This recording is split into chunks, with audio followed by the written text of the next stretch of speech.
Assalamualaikum warahmatullahi wabarakatuh. Selamat sore pemirsa TVRI Jawa Barat dimanapun Anda berada. Senang sekali saya Frederico Sinatria bisa hadir menjumpai Anda tentunya dalam program Dokter Kita. Tentunya dalam 1 jam ke depan kita akan mengupas salah satu tema tentunya yang menjadi obrolan hangat di tengah masyarakat seputar tentang kesehatan ya. Tentunya juga nanti kami akan mengundang Anda untuk telepon interaktif bersama kami di 540 6677 atau melalui chat WhatsApp di 0882 0006 45040. Hanya chat saja begitu ya, tidak telepon. Via WhatsApp di 0882 0006 45040. Pemirsa TVRI Jawa Barat dimanapun Anda berada, beberapa minggu yang lalu begitu, kasus COVID-19 sempat melonjak dan tentunya fasilitas kesehatan ini mengalami kewalahan sampai bisa dikatakan over kapasitas dan tidak bisa menampung para pasien yang terkonfirmasi positif COVID-19. Namun ada keringanan begitu jika pasien tersebut mengalami gejala ringan, ini dipersilakan untuk isolasi mandiri atau bisa dikatakan dengan isoman. Namun apakah isoman atau isolasi mandiri ini aman begitu pada saat pandemi COVID-19 ini melonjak ataupun pada saat ya tentunya alhamdulillah berkat kerjasama tentunya masyarakat dan juga pemerintah hingga hari ini tentunya kasus COVID-19 ini melandai begitu ya. Tentunya selama 1 jam ke depan kita akan membahas satu tema yaitu adalah isoman di tengah pandemi COVID-19. Sudah hadir di studio TVRI Jawa Barat. Yang pertama saya akan perkenalkan, beliau ini adalah dokter layanan primer Puskesmas Pasir Kaliki, Dr. Deborah Joada Ratu MHkes, MKM SPDLP. Selamat sore, Dok. Selamat sore. Apa kabar, Dok? Baik, ya. Baik, ya. Dan selanjutnya sudah hadir pula dokter spesialis paru Rumah Sakit Immanuel, Bapak Dr. Teguh Wijaya, Dokter SPP FCCP. Selamat sore, Dok. Selamat sore. Apa kabar, Dok? Salam sehat. Salam sehat, selalu sehat ya. Harus mendengarkan aura positif ya. Tapi jangan sampai terkonfirmasi positif COVID-19 Jangan sampai terlena. Karena kita harus menerapkan protokol kesehatan ya. Dok, kita akan tentunya bersama pemirsa TVRI Jawa Barat juga sudah bergabung bersama kami begitu dimanapun berada. Nanti juga kita akan mengundang Anda untuk telepon interaktif dan juga silakan Anda untuk chat WhatsApp begitu. Dan tentunya nomornya sudah tertera di layar televisi Anda. Namun sebelumnya tentunya pemirsa, saya akan ke dua dokter yang akan mempertanyakan tentunya ini isolasi mandiri ini dipilih sebagai alternatif. Karena kan minggu-minggu kemarin ini wah luar biasa. Ini adalah pahlawan-pahlawan di COVID-19 begitu, garda terdepan. Apa yang melandasi, Dok, sebenarnya ke Dokter Teguh terlebih dahulu? Apa yang melandasi sebenarnya ini dipilihlah begitu, karena kan layanan fasilitas kesehatan begitu ataupun rumah sakit mengalami kewalahan begitu. Apa yang mendasari jadi persilahkan begitu pasien yang mengalami gejala ringan begitu dipersilakan untuk isolasi mandiri? Ya jelas kita harus dalam situasi yang emergensi begitu ya. Kita harus mempertimbangkan resources kita atau sumber daya kita. Jadi kalau kita dari pihak rumah sakit mempertimbangkannya, tentu saja ya sumber daya itu kan meliputi baik tenaga dokternya, perawatnya, tenaga penunjang yang lain, lalu termasuk bed okupansi dari ketersediaan tempat tidur di rumah sakit, termasuk alat-alat yang kita miliki, termasuk oksigen dan sebagainya. Kita kan ada perhitungan gitu kan. Artinya kemampuan kita ini untuk berapa kapasitas pasien gitu. Dan itu harus dipertimbangkan betul. Nah, kalau kita ada pasien-pasien yang jadi kita sengaja waktu ini ada tren waktu dulu awal-awal kita semua pasien dirawat, tapi setelah bulan-bulan membludak gitu ya, dari Agustus September itu kita mulai selektif gitu. Artinya kita hanya terima yang sedang dan berat gitu. Kita tidak terima lagi yang ringan. Karena dengan pertimbangan ya kita gunakan semua sumber daya manusia kita untuk merawat yang kasus yang seperti ini. Dengan pertimbangan yang ringan ini bisa dirawat di rumah, tentu saja dengan pemantauan. Nah, itu nanti yang saya catatan mungkin di berikutnya. bagaimana kita memilih gitu ya, mana yang bisa di rumah, mana yang di rumah sakit. Jadi pada intinya kalau menjawab pertanyaan Anda tadi ya, kita fokus gitu pada yang mengatasi yang sedang dan yang berat gitu. Ya, bagaimana dengan Dokter Deborah ini apa sih sebenarnya yang melandasi begitu dipilihlah begitu jalan untuk isolasi mandiri dipersilakan kepada para pasien COVID-19 karena tentunya pada minggu-minggu kemarin ini kasus COVID-19 sempat sangat melonjak begitu. Betul. Bagaimana, Dok? Jadi gini, memang ada peraturan Kementerian Kesehatan yang mengatur bahwa orang tanpa gejala, kontak erat maupun yang gejala ringan itu melakukan isolasi mandirinya di rumah. Jadi cukup melaporkan ke puskesmas, kemudian nanti kami akan melakukan pemantauan selama kurang lebih 10 hari. Jadi seperti itu. Kalau memang nanti gejalanya berat, kita akan mengirimkan ke rumah sakit untuk gejala sedang dan berat. Jadi memang saat ini rumah sakit diperuntukkan untuk gejala yang sedang dan berat. Seperti itu. Jadi memang sudah ada peraturan yang mengaturnya. Jadi nanti isolasi mandirinya apakah di rumah ataupun di tempat terpusat itu nanti yang kita yang akan mengatur seperti itu. Baik, tentunya kan kalau misalnya dari puskesmas ini memantau begitu ya, para pasien COVID-19 yang isolasi mandiri begitu. Nah, pemantauan apa saja yang diberikan? Apakah pemantauannya langsung ke rumahnya, tapi tentunya tidak masuk ataupun kontak erat atau hanya melalui gadget saja, Dok? Ya, melalui gadget. Jadi pemantauan menurut SOP-nya yang ada adalah kita melakukan pemantauan via telepon. Kemudian kalau memang dirasakan harus kita melakukan kunjungan, kita akan melakukan kunjungan. Kalau pasiennya cuma 1-2 nggak ada masalah ya, kita bisa melakukan kunjungan. Tapi kalau sudah ratusan kayak kemarin sampai 300, 400 itu kayaknya tidak memungkinkan. Jadi kita harus memilih tetap melakukan prioritas. Mana yang harus kita lakukan kunjungan, mana yang bisa hanya lewat telepon saja seperti itu. Dok, pastikan ketakutan masyarakat ini pada saat isolasi mandiri, dia bisa dikatakan isolasi mandiri ada dua sisi ya. Satu sisi dia berkata alhamdulillah begitu ya, tenang bisa di rumah bisa bebas juga begitu daripada di rumah sakit yang istilahnya kita terkengkang di satu ruangan begitu, apalagi berdebar-debar begitu melihat para tenaga kesehatan yang menggunakan APD atau yang seperti apa. Tapi bagaimana ketakutan dari para masyarakat begitu? Ya mungkin pasti dokter ini memilah begitu kan, mana yang harus prioritas. Tapi bagaimana caranya untuk begitu menenangkan para pasien ini yang tentunya sebenarnya pasien tersebut adalah bisa dikatakan sangat aman, tapi tentunya kalau emosional dia seperti ketakutan sangat terganggu ya. Jadi gini, kalau zaman dulu-dulu awal-awal itu memang kan stigma masyarakat tuh sangat luar biasa ya. Jadi seolah-olah dia penyakit yang aib gitu. Jadi dia tuh harus keluar dari situ. Tapi saat ini memang apalagi dengan adanya virus varian Delta ini kan yang kena tuh nggak cuma satu. Jadi rame-rame gitu. Kadang-kadang tuh satu keluarga bisa barengan gitu ya. Nah itu sebenarnya memudahkan untuk melakukan isolasi karena isolasinya bisa di rumah bareng segala macam. Kalau memang tidak memungkinkan tempatnya, biasanya nanti kami akan melakukan upaya-upaya untuk mengarahkan ke tempat isolasi yang memang ada di kelurahannya atau memang di tempat isolasi terpusat yang ada di kota gitu ya. Nah jadi untuk saat ini sih masyarakat sekitarnya memang kalau untuk yang kontak erat itu nanti akan melaporkan biasanya. Dok, kami ada kontak erat atau apa gitu ya. Nah, kita juga memang nanti menanyakan kepada pasiennya, nih selama positif ini 5 hari ke belakang, itu kontak erat dengan siapa saja. Nah, kurang lebih harusnya ada sekitar, kalau satu orang positif, itu minimal kontak erat yang harus kami temukan ada 15. Tapi susahnya setengah mati gitu ya. Kalau sudah ketemu juga nanti pada saat pemeriksaan si kontak eratnya itu dia hasilnya negatif kan harusnya ada karantina karena dia termasuk kontak erat. Itu rata-rata semua kan saya udah negatif gitu ya, jadi kemana-mana padahal kita harus melakukan pemeriksaan kedua itu kurang lebih sekitar 5 hari lah ya, 5 hari kita lakukan pemeriksaan PCR. Yang pertama kan karena kita menggunakan KMK, keputusan Menteri Kesehatan yang antigen, kita pakai antigen pertama, kedua kita nanti lakukan PCR 5 hari kemudian, kalau memang hasilnya negatif, tetap melakukan isolasi, tetap melakukan karantina mandiri ya kalau yang sehat ya. Nah kalau ternyata dia positif, berarti kita memperlakukannya seperti konfirmasi, kasus konfirmasi. Baik, tentunya isolasi mandiri ini diambil tentunya dengan sesuai dengan landasan aturan yang sudah dikeluarkan oleh pemerintah pusat, begitu ya. Dokter Teguh, ini tadi juga kan mengatakan bahwa rumah sakit ini sangat memilih selektif sekali, begitu ya. Gejala ringan, gejala sedang, gejala berat begitu.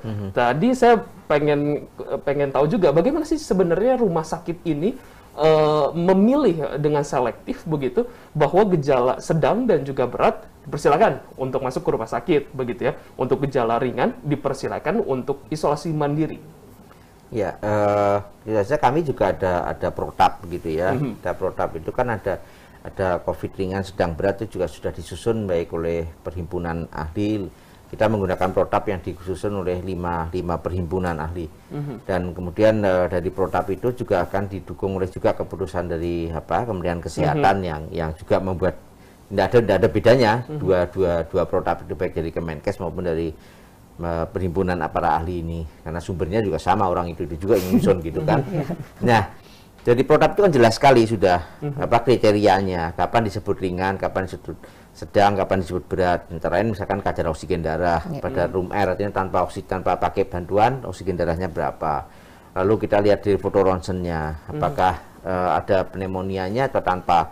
Dan pneumonia itu maksudnya ada bercak, seberapa banyaknya bercak di paru-paru, kerusakan jaringan parunya. Kadang-kadang kan kita kenal juga yang namanya hypoxia. Pasien tidak merasa sesek, happy-happy aja, saya biasa aja, tapi di tes oksigen rendah, foto ngegeblek gitu kan. Nah itu termasuk kita sudah termasuk sedang. Nah jadi seperti itu kita ada kriteria-kriteria yang kita pakai. Nah cuma memang betul bahwa di sini harus hati-hati ya.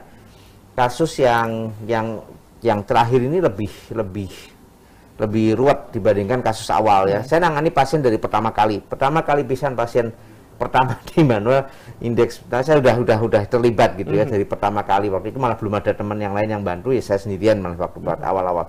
Tapi yang sekarang ini beda gitu karakteristiknya. Kadang-kadang ada pasien yang awalnya baik gitu ya, oke-oke aja, ringan, enggak ada, ibaratnya enggak ada gejala apa-apalah, dia tuh cuma anosmia saja atau apalah, enggak suka makan aja, lemes saja. Foto ronsen bersih, oksigen oke, bagus gitu ya, kita pulangkan. Nah itu sebabnya kerjasama dengan puskesmas sangat penting untuk memantauannya. Kadang-kadang 3-4 hari kemudian tahu memburuk gitu ya, balik lagi ke kami sini kaget, ini pasien ini tadinya itu enggak kenapa-napa gitu ya. Nah jadi itu hal seperti itu masih bisa miss ya, artinya miss bukan karena kami kriterianya salah, tapi karena memang penyakitnya yang variatif sekali gitu ya.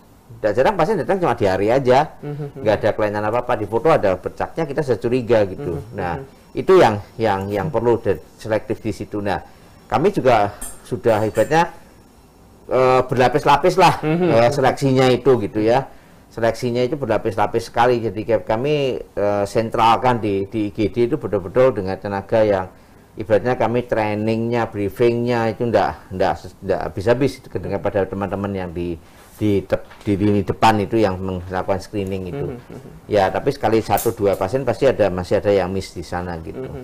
Jadi bisa dikatakan bahwa antara rumah sakit dan juga puskesmas begitu, ini erat sekali begitu ya. Jika ada mungkin di puskesmas adalah tentunya garda yang tentunya paling terdekat begitu ya dengan masyarakat. Jika ada laporan yang berat langsung dilarikan ke rumah sakit. Namun rumah sakit ini tetap selektif juga begitu ya untuk apakah bisa masuk ke rumah sakit atau tidak begitu ya.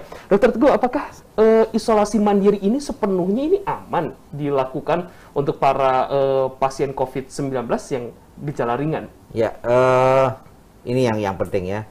Karena saya juga menerima banyak sekali, hampir tiap hari malah ya konsultasi online dari mereka yang sedang isolasi mandiri ini gitu. Ya, jadi kalau sekarang ya cuma sekarang Pak hari-hari ini 5-6 orang gitu ya tiap hari. Tapi waktu awal-awal tuh bisa sampai 15-16 tiap hari yang online konsultasi di rumah masing-masing dengan saya. Nah, di sini saya melihat ada beberapa hal yang memang perlu diperhatikan oleh masyarakat tentang isolasi mandiri itu ya. Satu tentu saja pemantauan diri sendiri ya. Sebagian masyarakat karena takut ke rumah sakit, dia merasa saya nggak apa-apa kok. Ya, selalu merasa tidak apa-apa, padahal sudah apa-apa itu gitu ya. Kedua, terapi. Ya, jadi saya tetap menganjurkan walaupun isolasi mandiri, ada yang ngawasin gitu ya. Nah sekarang ini ibaratnya kan gini, dokternya itu bukan dokter, tapi HP.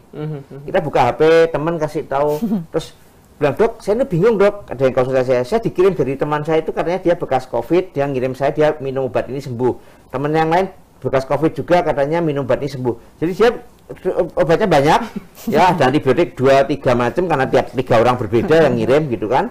Ada vitamin juga macam-macam gitu. Nah, yang seperti ini yang masalah gitu. Jadi saya kalau dapat konsultasi online saya bingung sendiri juga karena obat begitu banyak yang diminum oleh pasien tadi. Nah, hal seperti ini menurut saya tetap kalau mau aman, walaupun dia isolasi mandiri harus ada yang mantau gitu ya. Nah, sekarang ini kan sudah ada jaringan-jaringan kan, misalkan di Immanuel juga ada telemedicine gitu ya. Beberapa dokter seperti saya juga ada konsultasi online. Puskesmas juga menyediakan komunikasi. Yang penting adalah mau bertanya, menyampaikan. Tidak sedikit pasien-pasien yang isolasi mandiri itu kan nggak lapor. Betul. Nggak lapor, ke puskesmas juga nggak lapor dia, takut gitu kan. Takut nanti saya digerebek, saya takut nanti saya jadi nggak lapor.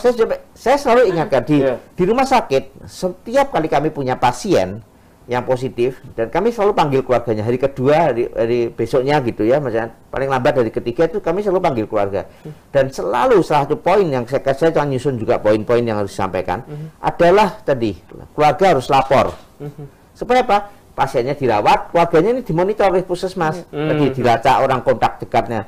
Itu selalu kami sampaikan, sudah ada poinnya. Jadi kami ada checklist lah di rumah sakit itu apa yang sudah dilakukan. Tapi ya tadi sebagian kan nggak lapor. Nggak lapor obatnya dari mana? Obatnya tadi dari teman, informasi teman saya itu dulu sudah kena COVID sembuh dok, minumnya ini. Teman yang lain, lalu baca WA sendiri. Katanya obat ini baik, katanya itu, katanya. Nah akhirnya ya. Katanya, jadi obat katanya. Itu tadi, jadi nggak karu-karuan jadinya. Semua diminum gitu. Baik dok, jadi sepertinya bagaimana nih untuk merubah stigma tentunya masyarakat, tentunya kalau misalnya dari Rumah Sakit Immanuel, bagaimana untuk memberikan arahan secara online ya begitu ya. Sebelum nanti saya ke Dokter Deborah begitu. Bagaimana sebenarnya ini masyarakat dikirim obat A, dikirim obat B, C, D, dan semuanya, dan itu dia meminumnya bagaimana ini untuk tadi saya bilang tadi kan, mereka harus ada yang ngawasin. Gitu. Saya selalu tanyakan, kamu nih dokternya siapa? Kalau ada yang konsultasi online dengan saya, ini yang ngawasi kamu siapa nih? Ya, itu saya selalu tanyakan gitu. Ya, umumnya tadi sebagian nggak ada gitu. Ya cari informasi sendiri. Nah, padahal kalau jalurnya kan jelas, ketika disampaikan Dokter Deborah kan sudah menjelaskan bahwa puskesmas menyediakan kan komunikasi itu, bahkan terapi, mengawasi terapi juga sudah ada. Tapi saya jadi sebagian kan nggak mau, ya kan, sembunyi-sembunyi malah gitu kan. Nah, kalau sembunyi oke lah. Rumah sakit juga ada, semua rumah sakit saya tahu punya poliklinik COVID, namanya bisa macam-macam kan.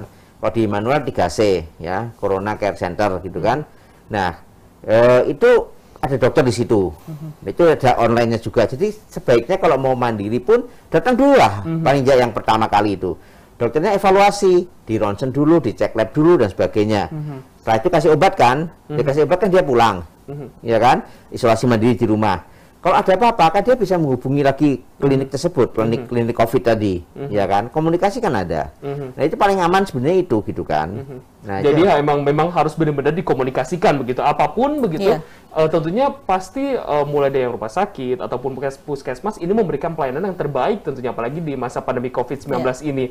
Jadi tentunya pemirsa TVRI Jawa Barat dimanapun Anda berada, jangan sampai tentunya untuk takut begitu untuk berkomunikasi dengan para tenaga kesehatan yang tentunya akan melayani Anda begitu, apalagi untuk memonitoring ataupun pemantauan secara intensif, apalagi tentunya Anda yang sedang menjalankan isolasi mandiri. Tentunya nanti saya akan bertanya lebih jauh tentang isoman di masa pandemi COVID-19, namun sebelumnya saya akan mengajak Anda untuk berinteraktif bersama kami di 540-6677 atau melalui chat WhatsApp di 0882 0006 45040 ya. Tentunya jangan mana-mana karena dokter kita tetaplah bersama kami.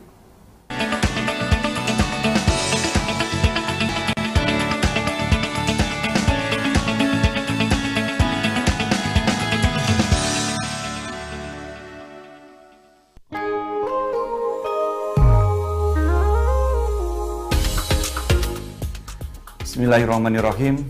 Assalamualaikum warahmatullahi wabarakatuh. Mewakili Sivitas Akademika, saya Rektor Universitas Sangga Buana YPKP Bandung mengucapkan selamat ulang tahun kepada LPP TVRI yang ke-59. Semoga momentum peringatan tahun ini TVRI dapat meningkatkan kualitas siaran dan persebaran informasi kepada masyarakat luas. serta tetap konsisten menjadi media pemersatu bangsa. Di masa kebiasaan baru, mari kita tetap semangat dalam menghadapi COVID-19 dan disiplin melaksanakan protokol kesehatan, yaitu selalu memakai masker, mencuci tangan, serta menjaga jarak. Bangkit dari pandemi, satukan negeri. Wassalamualaikum warahmatullahi wabarakatuh.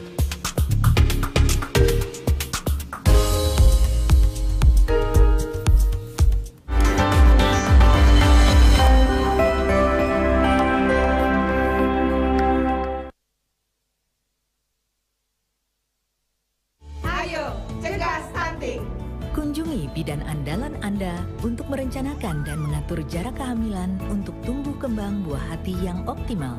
Cegah stunting itu penting melalui perencanaan keluarga. Khawatir ber-KB? Tunda kehamilan dan raih cita-cita dengan Andalan FA. Andalan laktasi untuk ibu menyusui. Ber-KB itu mudah. Andalan pilihan perempuan Indonesia.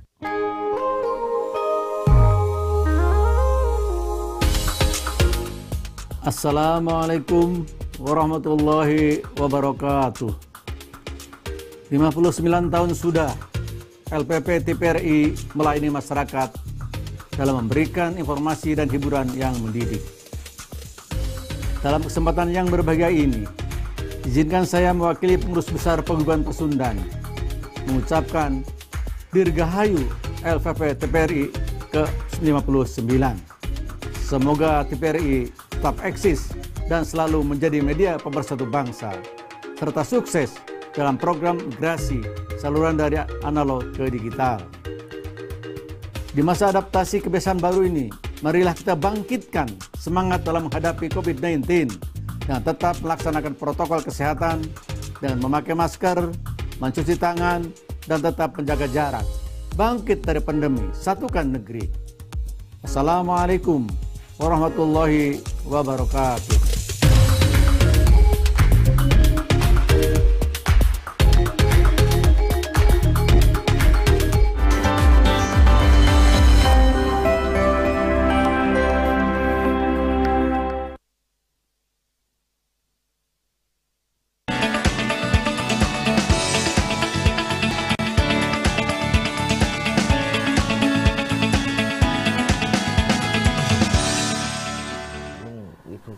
Terima kasih Anda masih bersama kami tentunya dalam program dokter kita, tentunya masih membahas mengenai isoman di tengah pandemi COVID-19 ya. Kayak masih mengundang Anda untuk telepon interaktif di 540-6677 atau chat melalui WhatsApp, hanya chat saja ya, tidak telepon, hanya chat melalui WhatsApp di 0882 0006 45040 dan sudah tertera juga nomor telepon di layar televisi Anda ya. Saya ke Dr. Deborah. Dokter, Ya. ini bagaimana dok? Tadi juga dok di awal mengatakan bahwa akan ada isolasi terpusat memang dan sudah ada dilakukan Ya, begitu oleh betul. pemerintah dan bahkan tentunya hotel-hotel swasta begitu ya ataupun instansi-instansi ini memberikan dengan lapang hati begitu karena pada saat melihat kasus COVID-19 yang melonjak, hampir semua rumah sakit ini sudah over begitu ya dan mereka membuka. Nah, apakah sebenarnya isolasi terpusat ini lebih aman atau mending isolasi mandiri ini, dok? Ya, kalau isolasi terpusat itu pasti biasanya ada dokter-dokter penanggung jawab di sana. Dan ada tenaga-tenaga nakes yang memang 24 jam ready di sana ya. Jadi pasti akan lebih aman di sana. Cuman kalau saya melihat dari faktor psikologis, itu kayaknya memang lebih nyaman di rumah kalau memungkinkan. Itu sangat-sangat reliefnya tuh cepat banget gitu dibanding yang di sana karena kan ngerasa sendiri. Kan jadi kalau pasien COVID tuh jadi jangan juga merasa bahwa dia itu harus didatengin nakes setiap kali dipanggil, itu kan pasti harus ada kontak yang harus kita jaga gitu ya. Jadi paling misalnya hanya sehari 2 kali didatangin atau seperti apa, nggak bisa manggil segala macam. Kadang-kadang mungkin pelayanannya tuh hampir seperti ingin dilayani seperti apa pasien-pasien umum yang biasa. Kadang-kadang mereka merasa kecewa seperti itu ya, dan mereka kadang-kadang merasa sendiri, merasa ditinggalkan. Jadi itu menjadi satu kendala dalam masa penyembuhannya. Tapi kalau saat ini kasus juga memang sudah menurun ya, dan itu akan lebih mudah di mana kita mengarahkan pasien-pasien yang memang COVID isolasi mandiri itu untuk ke tempat isolasi terpadu. Karena memang agak susah juga pada awal-awal kalau pada saat angka tinggi, kita mencari tempat isolasi terpadu juga emang penuh gitu. Jadi mau tidak mau ya akhirnya di rumah gitu ya. Baik. Dok, ini kalau misalnya tadi juga kan di perbincangan awal banyak sekali masyarakat yang dikirim obat A, B, C, dan lain-lain. Nah, kasus di lapangan untuk puskesmas menangani masyarakat seperti itu, bagaimana cara penanganannya dan juga cara memahamkannya kepada masyarakat? Ya. Dalam memberikan pemahaman kepada masyarakat itu memang agak susah ya, karena sekarang masyarakat itu bisa mendapatkan berbagai macam informasi mulai dari temannya, WhatsApp, kemudian dari Google juga, obat-obat apa saja sih ya. Jadi walaupun kita sudah memberikan, apalagi sekarang kan kalau kita mendapatkan obat dari TNI itu sudah di paket-paket gitu ya. Ada paketnya, isinya cuman kalau untuk tanpa gejala itu hanya vitamin saja. Karena pada prinsipnya kan ini penyakit virus ya. Viral infection itu memang kalau daya tahan tubuh kita bagus, tubuh kita memang bisa melawannya dengan vitamin saja, istirahat cukup, kemudian kita melakukan 3M tadi, itu pasti akan sembuh dalam waktu 10 hari. Tapi kalau misalnya dia ada gejala ringan, itu nanti ada obat-obat tambahan seperti obat antivirus yang diberikan, itu akan nanti bisa mengurangi gejalanya yang timbul, kemudian nanti dia akan sembuh selama 10 hari.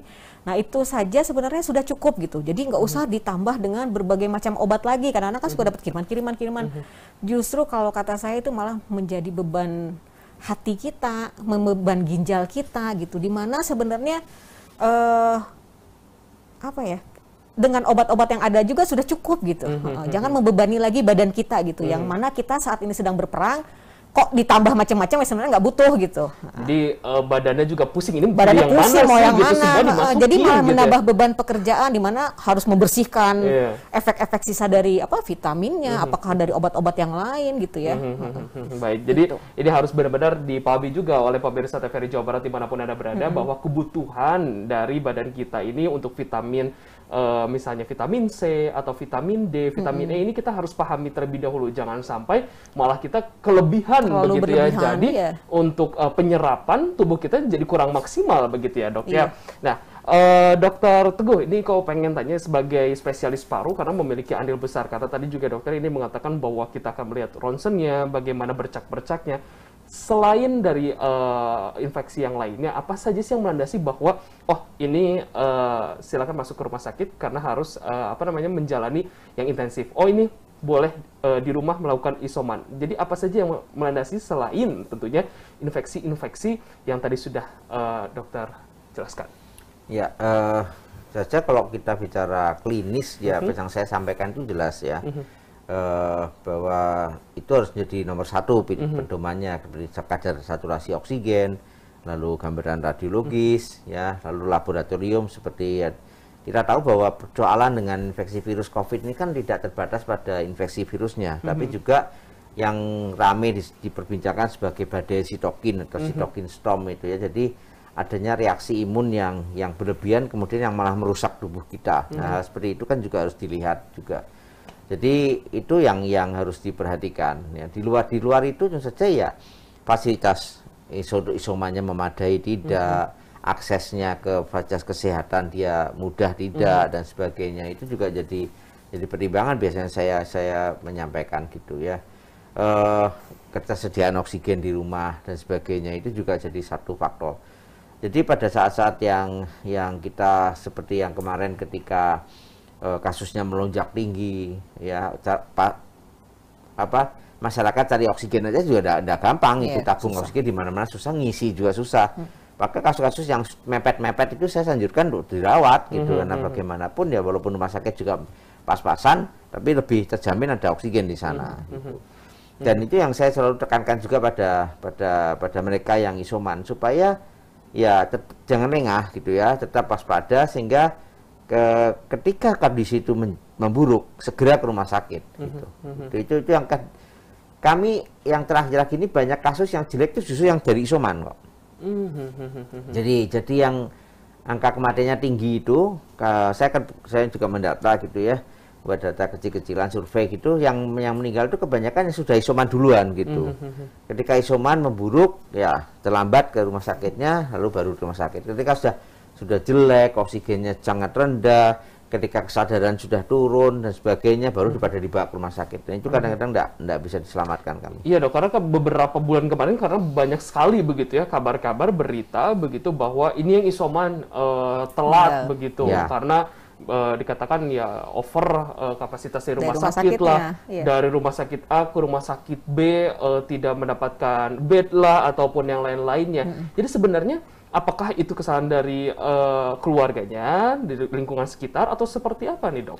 Ya, kita ada pada saat puncak pada waktu itu ya, memang tidak semuanya kesalahan masyarakat, tidak semuanya kesalahan dari rumah sakit, tidak semuanya kesalahan pemerintah.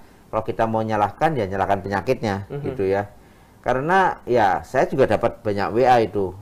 Dok, orang tua saya sudah jelek nih saturasi gini, bisa bantu nggak masuk rumah sakit? Kami di oksigen sudah susah. Saya usahakan memang penuh, bahkan waktu itu kalau mau tahu di IGD aja yang tidur di IGD itu sudah puluhan itu, ya sampai kan kalau ingat di Manuel itu sampai ruang parkiran dibuat benteng untuk yang nunggu bisa masuk ke dalam sudah positif, ruang transit di ruang parkir itu sengaja dibuat bedeng itu. Kalau mau tahu di rumah sakit Manuel pun sampai kita melakukan seperti itu untuk stay sementara. Itu pun penuh sesak gitu ya. Bahkan beberapa pasien di kursi roda di ruang itu tapi tidak dapat bed, di kursi roda asal dapat oksigen aja mereka gitu. Tapi itu pun kan terbatas juga. Jadi memang pada saat puncak kemarin sudah istilahnya ya kita tidak bisa bilang bahwa itu kelumpuhan sistem kesehatan, kita tidak ngomong begitu ya. Tapi memang ya sudah di luar jangkauan. Kita mau gimana lagi? Kalau tahu Immanuel waktu itu sampai 10 ruang itu yang dipakai. Jadi itu lebih dari 60% kapasitas Immanuel semuanya dirombak jadi ruang COVID semua itu. Padahal kalau awalnya itu hanya 2 ruang COVID kita punya. Jadi berkembang jadi 4, jadi 6. Tapi pada puncak kemarin sampai 10 ruang yang kita istilahnya persembahkan untuk ruang COVID gitu ya, sudah dibongkar semua. Jadi itu sulapan betul itu ruang biasa di dalam 2-3 hari sampai lembur untuk ditutup diisolasi supaya bisa jadi ruang isolasi gitu ya. Jadi tenaga dokter, tenaga perawat itu betul-betul habis-habisan itu. Kita visit 10 ruangan, bisa bayangkan seperti apa kita semua itu kerjanya. Ya, tapi itu pun tadi tidak mencukupi memang. Ya, dalam situasi seperti itu ya kita ya tidak bisa ngomong gitu istilahnya ya. Baik, Dokter Deborah bagaimana pada saat puncaknya tuh, karena kan banyak sekali kalau misalnya melihat berita meninggal di rumah karena isoman. Bagaimana ini Puskesmas melihat hal tersebut? Ya, setiap fasilitas kesehatan memiliki perjuangannya masing-masing barangkali ya di kita, apalagi pada saat yang memilukan itu kita udah tahu nih pasien harus dirujuk. Kita mengirimkan semua, kan kalau mengirimkan itu nggak bisa tiba-tiba dikirim ya, harus melalui sistem rujukan. Kita ngasih satu pasien gini keadaannya bla bla bla, kirim langsung ke 27 rumah sakit gitu ya. Jawabannya penuh, full, apa segala macam. Akhirnya balik lagi dong ke kita. Mau seperti apa gitu ya, mau diapain. Jadi mau tidak mau akhirnya kita pasang oksigen di rumah dan itu kan tidak mumpuni gitu ya, karena mungkin mereka juga saturasi nggak punya atau seperti apa, dan itu mungkin kematian pada saat itu memang cukup tinggi karena memang asupan oksigennya memang kurang dan rumah sakit juga sudah tidak punya tempat lagi gitu, dan kita juga mau di mana gitu kan, jadi serba membingungkan waktu itu keadaan saat itu ya. Jadi stres juga cukup besar terhadap kami gitu, belum nanti dimarahin dari masyarakatnya juga, dia gimana nih seolah-olah tidak ngurusin, padahal kami sudah berupaya sedemikian rupa, tapi karena memang tadi di rumah sakitnya aja yang katanya 2 jadi 10 kan mau buka mana lagi gitu ya, ruang apa lagi yang mau dibuka gitu. Kalaupun dibuka semua, apakah memang tenaga kesehatannya juga mencukupi? Nah itu gitu kan. Karena balik lagi jika bed ditambah, apakah itu beres? Bukan kan? Gitu. Oksigennya banyak, tenaga kesehatannya siapa yang masalahnya? Sebagian dari kami juga tumbang. Tumbang juga gitu. Jangan salah. Beberapa dokter perawat itu pada bolak-balik gitu. Kita tidak pernah ekspos kan. Itu sebagian dari kami juga tidak bisa melayani isoman. Pada saat isoman, pada saat oksigen itu kekurangan begitu, karena banyak juga di media sosial dengan yang hanya menggunakan 3 bantal yang tumpukan kantungan seperti itu. Nah, apakah itu cukup membantu atau seperti apa, Dokter Deborah? Kalau untuk nanti ke paru-parunya nanti mangga ke dokter Teguh ya. Tapi kalau untuk memposisikan, memang kadang-kadang kalau kita dalam posisi yang kurang baik gitu ya, kita lendehan sembarangan gitu, itu memang asupan paru-parunya kan tidak mengembang dengan sempurna ya, sehingga nanti saturasi oksigennya jadi kurang baik seperti itu. Nah, untuk pasien-pasien COVID juga mungkin dia ada batuk atau ada apa. Nah, bagaimana sih dia memposisikan supaya dia mudah batuk? Etika batuknya seperti apa gitu ya? Dia batuknya bagaimana? Nah, kemudian dengan posisi-posisi itu nanti akan menolong. Itu memang agak lumayan gitu. Ya dibandingkan dengan dia posisinya sembarangan seperti itu dengan posisi 3 posisi proning itu. Mungkin dari dokter Teguh yang bagaimana ya dokter Teguh untuk melihat sebagai spesialis paru? Itu posisi yang sebenarnya bukan baru. Strategi prone position itu zaman saya kuliah paru residen paru sudah ada itu ya. Jadi memang secara anatomis paru-paru kita itu bagian belakang kita itu lebih lebar daripada depan. Secara anatomis memang semua manusia ini struktur parunya bagian belakang lebih besar. Jadi ketika kita tidur dan itu bagian yang besar inilah yang justru bisa berkembang. Kalau kita berbaring begini, maka yang bagian besar itu yang di bawah itu tidak bisa berkembang biak, berkembang kepis, dia kembang kepis.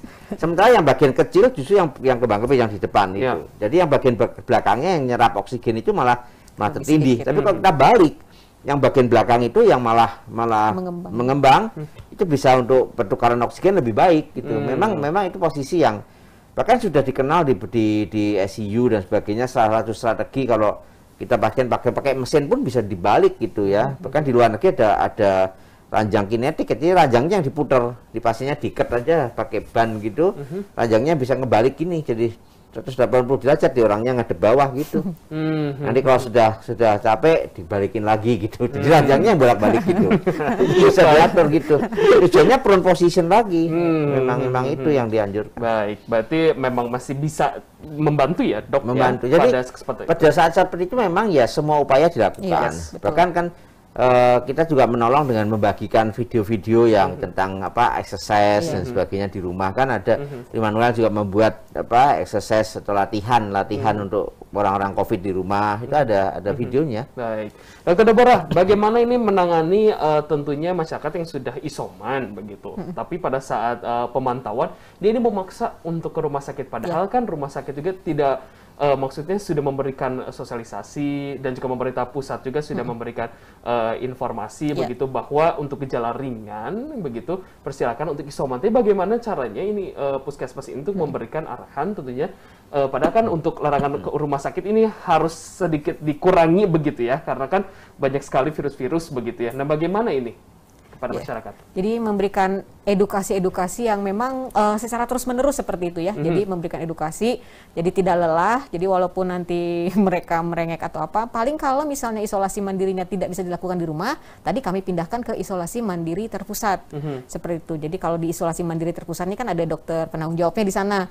Yang jadi memang lebih gampang komunikasinya seperti itu. Jadi memang pemberian edukasi bahwa bisa sembuh loh, maksudnya di rumah gitu ya, dengan keadaan dia juga tidak cemas seperti itu ya. Kadang-kadang kan dia kalau misalnya dianya stres atau dia cemas atau dia memang tidak mau bergerak kemana-mana kan jadi agak lebih lambat gitu penyembuhannya dibandingkan dengan orang yang memang aktif berjemur, tetap melakukan aktivitas, membersihkan sekitarnya sendiri seperti itu. Nah, itu yang harus dilakukan pada saat isolasi mandiri. Nah, Dokter Teguh, bagaimana ini melihat tentunya masyarakat yang karena khawatir begitu isolasi mandiri, dia merasa mungkin ini sudah kekhawatirannya tinggi. Padahal kalau misalnya dokter mengecek ini masih aman, silakan isoman. Bagaimana cara untuk mengedukasikannya?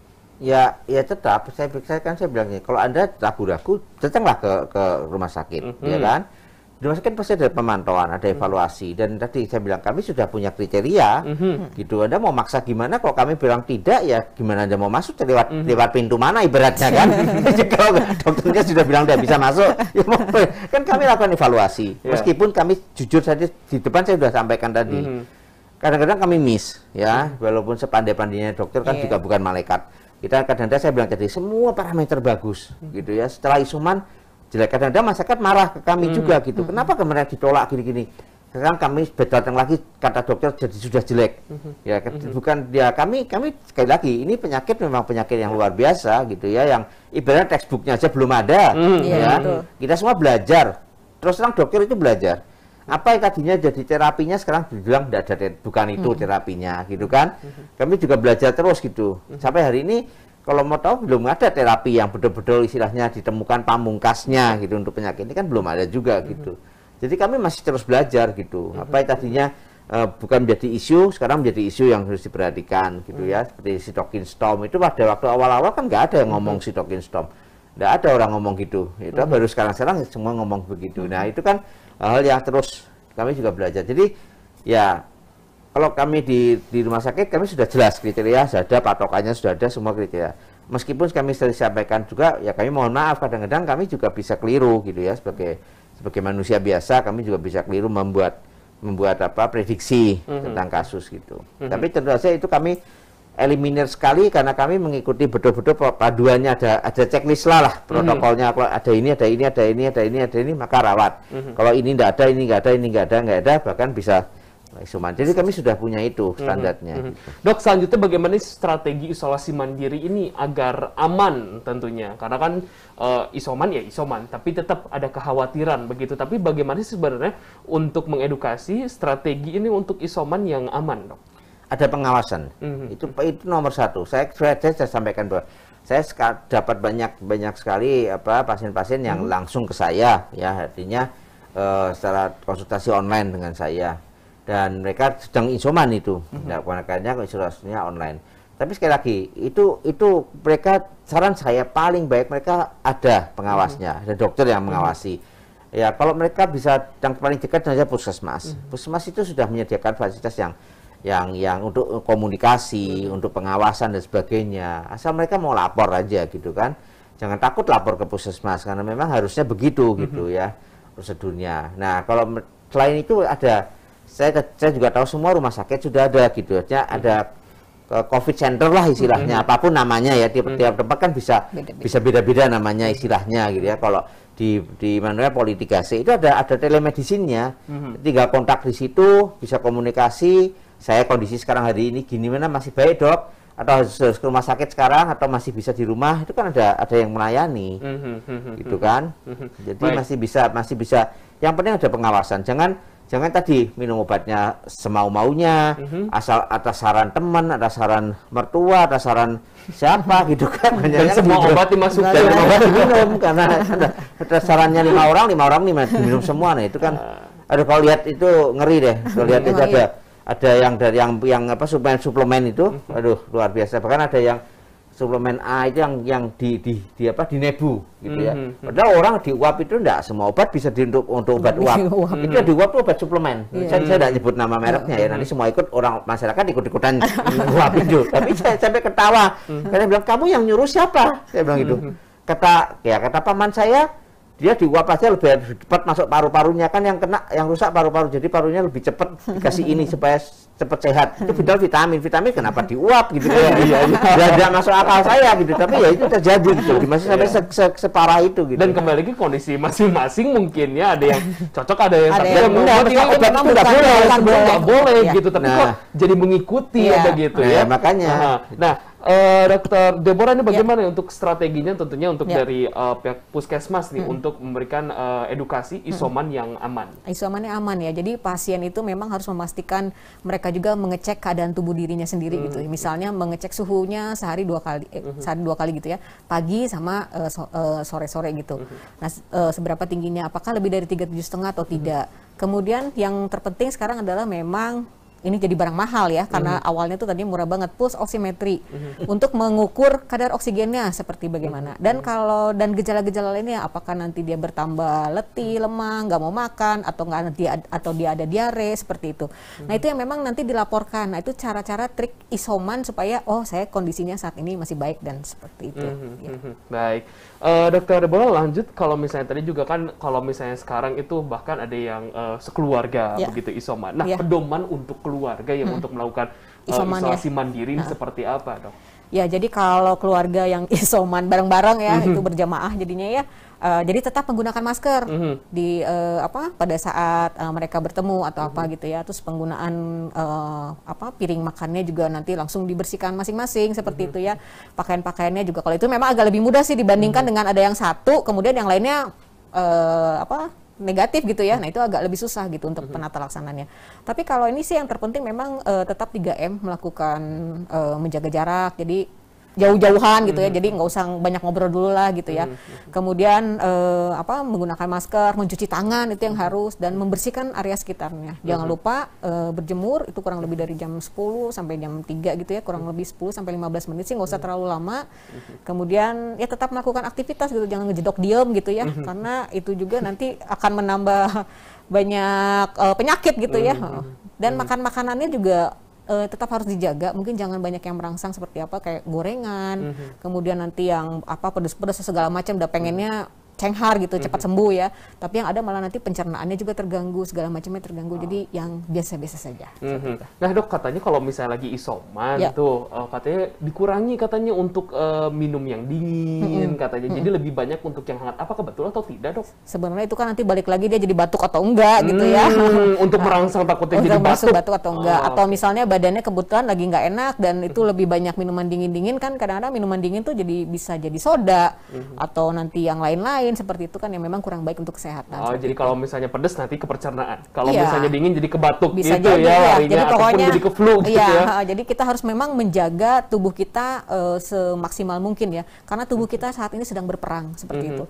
Berperang tanpa kita ketahui gitu ya. Jadi ini nggak tahu nih apa yang ada di dalam, apa sih yang terjadi seperti itu ya. Karena semua juga masih belajar gitu. Sehingga perubahan-perubahan tadi Dokter Teguh bilang yang sekarang ini boleh, Toto jadi nggak boleh gitu ya, karena berbagai macam obat juga yang tadinya boleh digunakan, harus digunakan, di keputusan Menteri Kesehatan yang terbaru, dikeluarin obatnya, udah nggak dipakai lagi gitu ya. Dulu orang rebutan itu obat-obat itu kan, jadi luar biasa gitu. Dok, kalau misalnya tadi kan untuk berjamaah lebih mudah begitu ya, isolasi mandirinya. Nah, bagaimana kalau misalnya ada 5, 2 yang positif, 3 yang negatif tuh? Katanya kan kalau misalnya informasi yang beredar begitu ya, untuk kamar mandi ataupun air ini harus berbeda. Bagaimana kalau misalnya rumah itu fasilitasnya hanya 1? Bagaimana tuh, Dok? Jadi tadi kan memang harus terpisah ya sebenarnya ya. Kalau memang tidak memungkinkan, tadi kembali lagi memang harus melaporkan ke puskesmas. Jadi kami akan mencarikan dengan kewilayahan juga. Mudah-mudahan sekarang sih memang seharusnya di setiap kewilayahan sudah ada tempat isolasi di kelurahan gitu ya. Itu nanti gampang dicabut gitu. Jadi yang sakitnya dipisahkan, yang sehatnya tetap tinggal di situ, tapi tetap karantina. Jadi nggak keluyuran juga. Nah kalau memang nggak bisa, kayak kemarin tuh penuh kan, mau di mana gitu ya, di tempat kelurahan penuh, di tempat isolasi terpadu juga penuh gitu. Jadi memang di rumah, tetapi ya tadi tetap 3M, pakai masker, kemudian menjaga jarak, kemudian tidak saling mencuci tangan, dan kalau kamar mandinya bareng, setiap kali nanti dia keluar itu ya pasti harus dibersihkan seperti itu. Baik, jadi tentunya lebih menjaga kebersihannya lebih ekstra begitu ya. Betul. Baik, Dokter Teguh, ini bagaimana untuk penanganan setiap kondisi tubuh ini seperti apa nih untuk penanganannya? Karena kan tentunya pasti kondisi tubuh setiap orang ini berbeda-beda. Ada yang dari luar dia sehat bugar, tapi ternyata pada saat di ronsen, wah bercaknya ini banyak sekali begitu ya. Bagaimana ini, Dok? Ya kembali lagi saya bilang tadi bahwa kita harus evaluasi dulu dari awal gitu ya. Jadi walaupun isoman, menurut saya sih lebih baik tadi datang dulu lagi ke klinik gitu ya. Jadi lebih baik sebelum isoman itu juga datang dulu ke klinik gitu. Jadi di situ kan pasti ada evaluasi, perlu di ronsen standar lah, pasti akan dilakukan ronsen, akan dicek lab dan sebagainya. Sehingga kita punya istilahnya baseline atau apa ya, kriteria dasar, kondisi dasarnya dia apa. Nanti sehingga ketika terjadi perburukan kita bisa bandingkan lagi.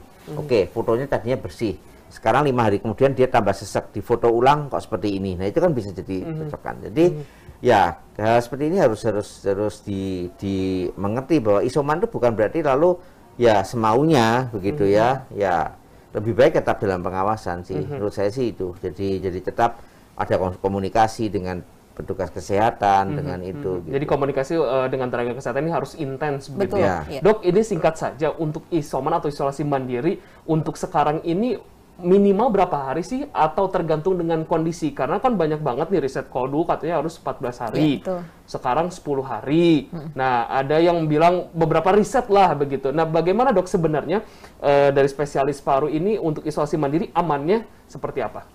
Ya, berapa lama? Saya tahu bahwa itu kontroversi banget ya. Tapi kalau kita bicara tentang teori dulu, kita bicara teori bahwa minimal 10 hari itu sudah dikatakan tidak menular, maksimal di 21 hari gitu ya. Jadi saya pribadi menganggap kalau mau, biasanya saya pakai patokan lebih gampang begini. 14 hari swab ulang. Kalau negatif bebas. Kalau masih positif, ulangi seminggu, tambah isolasi mandirinya 1 minggu kemudian. Setelah itu nggak usah di swab lagi, bebas. Oke. Saya pakai patokan itu. Saya ada istilahnya agak konservatif gitu ya. Saya nggak pakai 10 hari gitu. Siap. Karena masalahnya Pak, ngitung hari pertamanya yang susah. Iya, siap. Kapan dan di mana kita terinfeksi? Nah, itu hari pertamanya yang susah. Jadi saya biasanya pakai patokan begitu. 14 hari boleh swab. Kalau swabnya negatif bebas. Baik, terima kasih Dok. Masih positif, tambah isomannya 1 minggu lagi. Di 21 hari nggak usah swab lagi juga nggak apa-apa. Siap Dok. Oke, tentunya pemirsa TVRI Jawa Barat jangan kemana-mana karena dokter kita akan bagi untuk Anda, tetaplah bersama kami.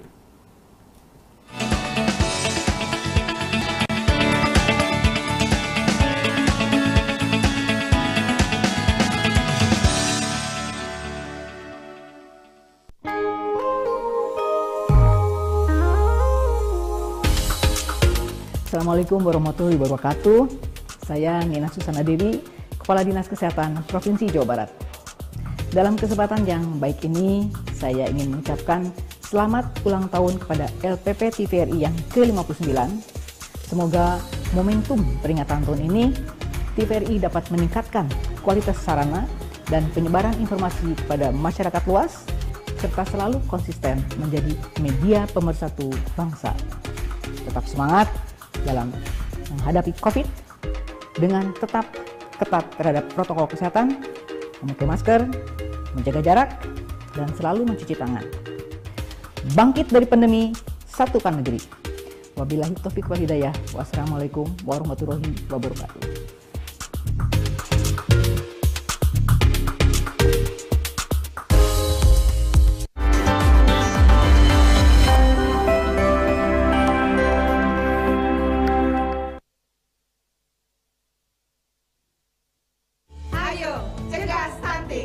Kunjungi bidan andalan Anda untuk merencanakan dan mengatur jarak kehamilan untuk tumbuh kembang buah hati yang optimal.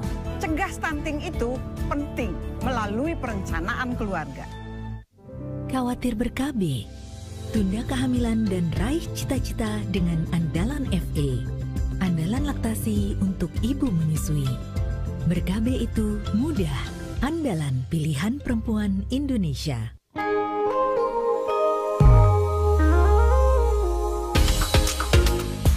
Assalamualaikum warahmatullahi wabarakatuh. Saya Dr. Udaya, Ketua Komunitas Pecinta TVRI Jawa Barat, mengucapkan Dirgahayu TVRI ke-59, TVRI Pemersatu Bangsa.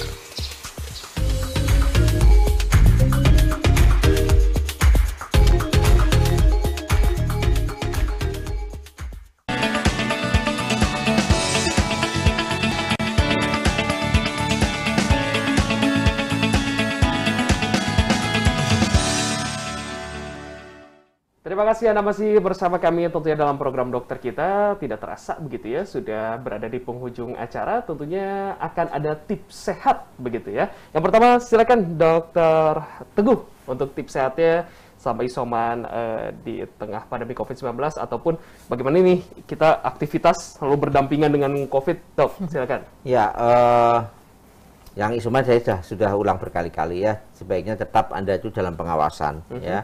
Dan ikuti saran dokter, jangan ikuti saran teman atau sarannya smartphone kita gitu ya, jangan HP kita ngomong apa atau itu diikutin gitu ya. Semua informasi belum tentu benar, harus disaring. Nah, untuk masyarakat saya merasa bahwa kita masih cukup akan lama hidup berdampingan dengan COVID ini. Prediksi saya sejak saya pertama kali misalnya webinar atau Zoom ke masyarakat, saya berkali-kali sampaikan bahwa mau tidak mau kita akan hidup berdampingan ini dan tidak akan hilang ini virus ini, pasti selalu ada di sekitar kita selama kita bisa menjaga kesehatan dengan baik. Saya rasa vaksinasi harus ya, bagi saya tetap menganjurkan vaksinasi, itu penting banget. Jadi bagi masyarakat yang belum vaksinasi. Yang kedua ya, tetapkan tadi prokes yang ketat. Kalau kita bicara tentang 3M dan sekarang jadi 5M, itu pakai masker ya. Saya tahu ada beberapa anak muda yang menolak pakai masker. Saya selalu sampaikan ke mereka, Oke, itu hak kamu. Kamu bilang punya hak untuk tidak pakai masker, tapi harus ingat bahwa kamu punya orang tua, kamu punya keluarga. Kalau kamu sekarang tertular, kamu pulang, yang sakit bukan kamu, keluarga kamu. Itu harus jadi di sebalik setiap hak itu ada kewajiban. Kewajibannya apa? Menjaga keluargamu aman. Itu harus diperhatikan betul gitu. Tidak sedikit pasien-pasien sakitnya itu karena dibawa oleh anaknya ke rumah virusnya. Dr. Deborah, sedikit saja, singkat saja tips sehat. Ya, jadi untuk tips sehatnya lah tetap tadi menjaga kesehatan kita sendiri ya. Dan pasti mau tanya kapan pandemi ini berakhir, pasti itu kembali lagi kepada kita bagaimana kita melakukan prokes dengan baik, kemudian mendukung pemerintah dalam testing, tracing, dan treatmentnya. Karena saat ini kalau suka pada saat kita mencari kontak erat itu susah banget gitu ya, untuk suruh testing aja gratis susah gitu ya, karena sesuatu. Dan terakhir itu vaksinasi, jangan lupa untuk melakukan vaksinasi dan mengajak yang di sekitarnya untuk melakukan vaksinasi. Baik, terima kasih Dr. Deborah Joada Ratu MHKes, MKM, SPDLP selaku dokter layanan primer Puskesmas Pasir Kaliki, dan juga Dr. Teguh Wijaya, Dr. SPP FCCP selaku dokter spesialis paru Rumah Sakit Immanuel. Tentunya pemirsa TVRI Jawa Barat tetaplah menerapkan protokol kesehatan secara ketat dan juga secara maksimal. Ayo, mari mendukung program pemerintah untuk vaksinasi. Jika sudah divaksin, jangan abai, tetaplah menerapkan protokol kesehatan secara ketat dan juga secara maksimal. Mencegah lebih baik daripada mengobati. Ada kata saya Frederico Sinatria. Wassalamualaikum warahmatullahi wabarakatuh dan sampai jumpa.